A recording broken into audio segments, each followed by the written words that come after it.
Have you ever wondered how a plant that once sustained entire communities through famine could later be branded a weed, banned, or even made illegal in certain regions?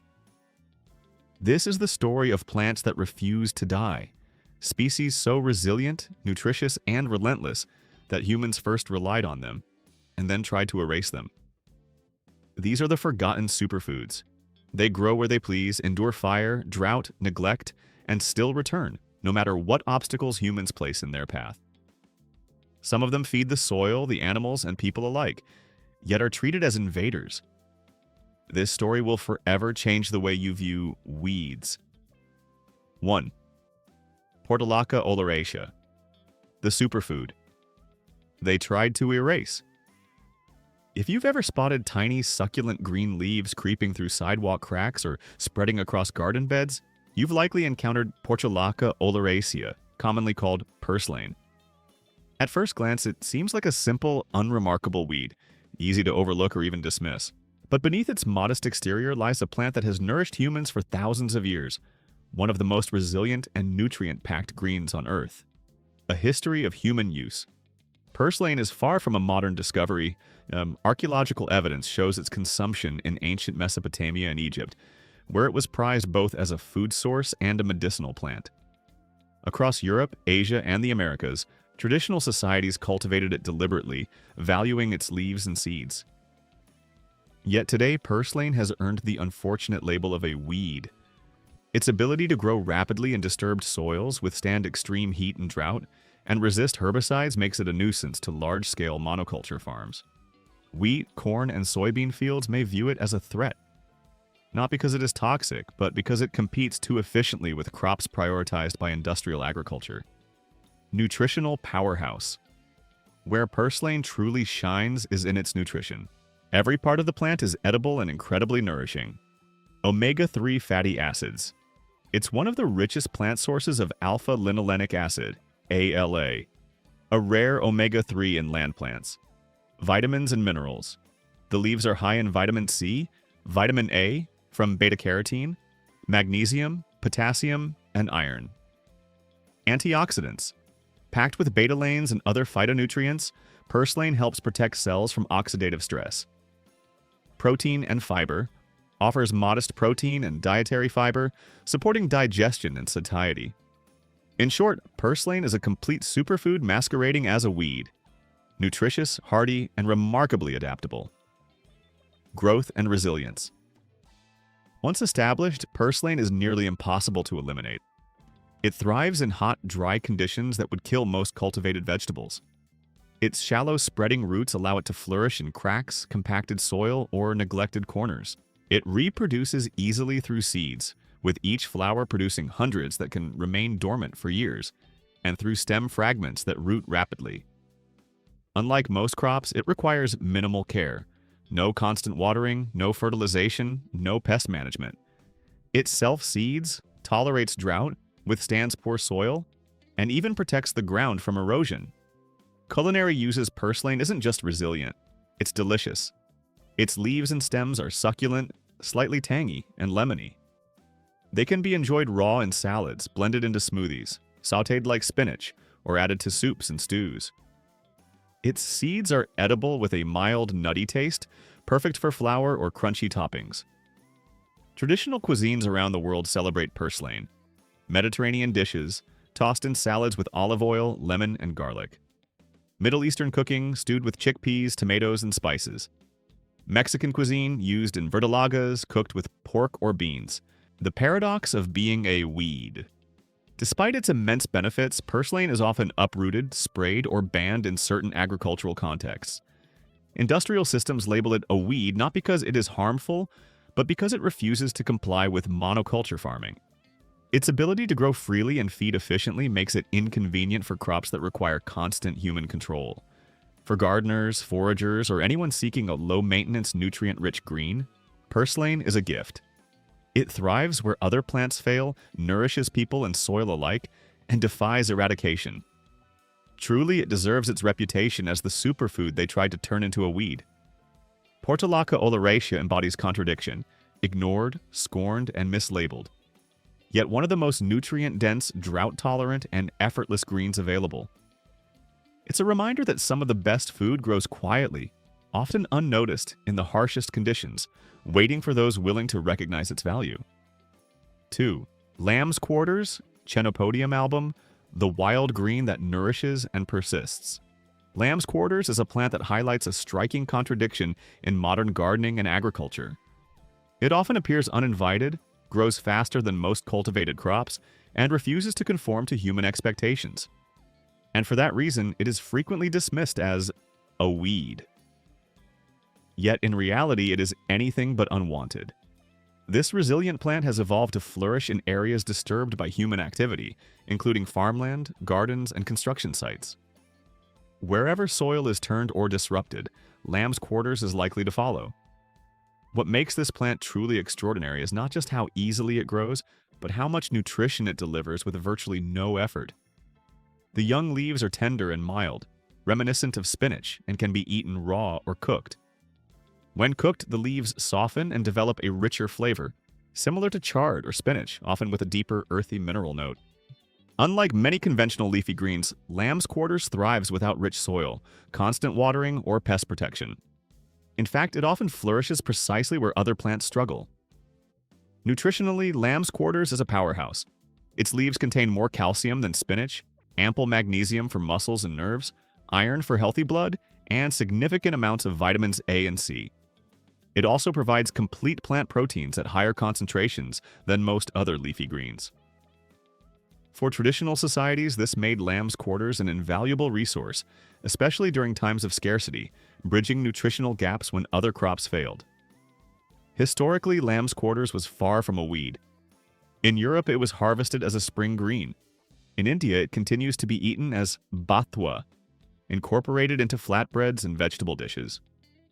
Native American tribes relied on it both for its tender leaves and its nutrient-rich seeds, which are closely related to quinoa. In fact, quinoa itself is a domesticated cousin of lamb's quarters. What today is sold at premium prices in health food stores once grew abundantly in fields and gardens around the world. The plant's marginalization came with industrial agriculture. Lamb's quarters grows rapidly, germinates unpredictably, and refuses to stay neatly in rows. Its efficiency, which allows it to shade the soil, prevent erosion, and convert sunlight into nutrients quickly, clashes with the rigid demands of monoculture, mechanized farming, and chemical management. To these systems, its independence is seen as a problem rather than a gift. Ironically, lamb's quarters is also excellent for soil health. Its deep roots draw minerals from lower soil layers, depositing them near the surface where other plants can access them. When the plant dies and decomposes, those nutrients return to the soil, enriching it naturally. In ecological terms, this is a benefit. In industrial systems, it is considered a nuisance. Understanding lamb's quarters reveals a different perspective. It is not a flaw in agriculture, but a model of resilience. A plant that feeds people, restores soil, and thrives without permission is not a weed. It is a survivor, quietly demonstrating the power of nature's efficiency and the potential of sustainable, resilient food systems. 3. Plantain, Plantago major, the hardy wild supergreen. Not to be confused with the tropical banana, plantain is a modest, often overlooked plant that grows almost everywhere, from garden paths and lawns to roadsides and disturbed soils.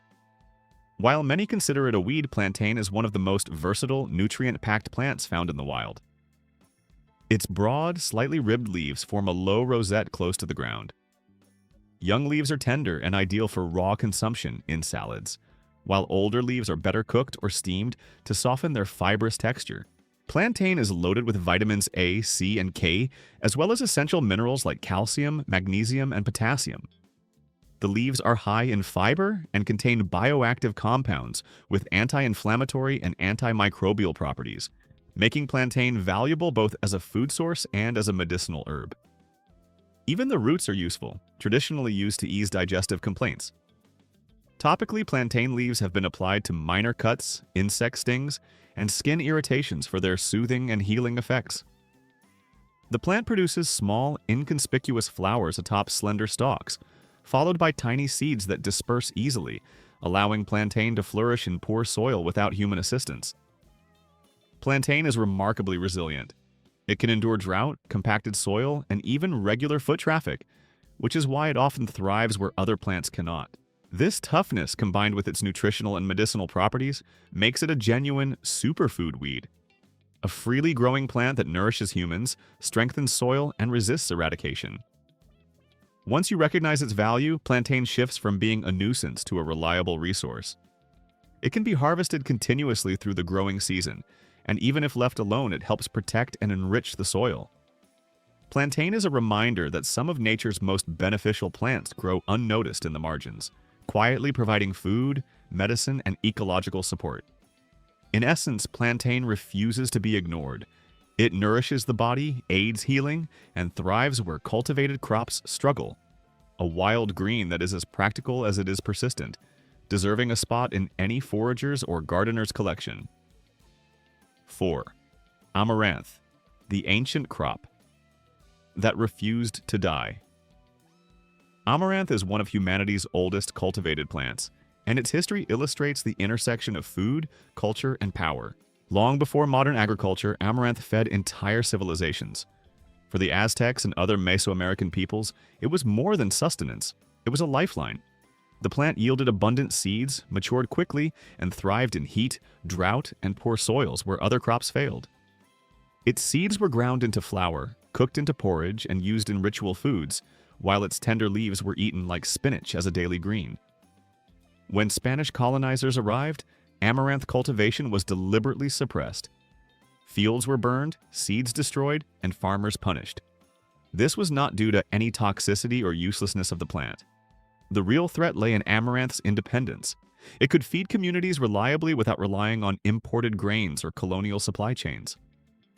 By eradicating it, colonizers undermined both cultural identity and local food sovereignty.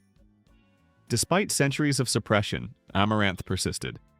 Today it grows wild in fields along roadsides and on disturbed land. In modern industrial agriculture, certain species, often called pigweed, are considered problematic weeds because they grow rapidly, compete fiercely with crops, and resist herbicides. Farmers spend billions attempting to control them, yet amaranth's nutritional value remains extraordinary. Its seeds provide complete protein, including lysine, an amino acid rare in most grains.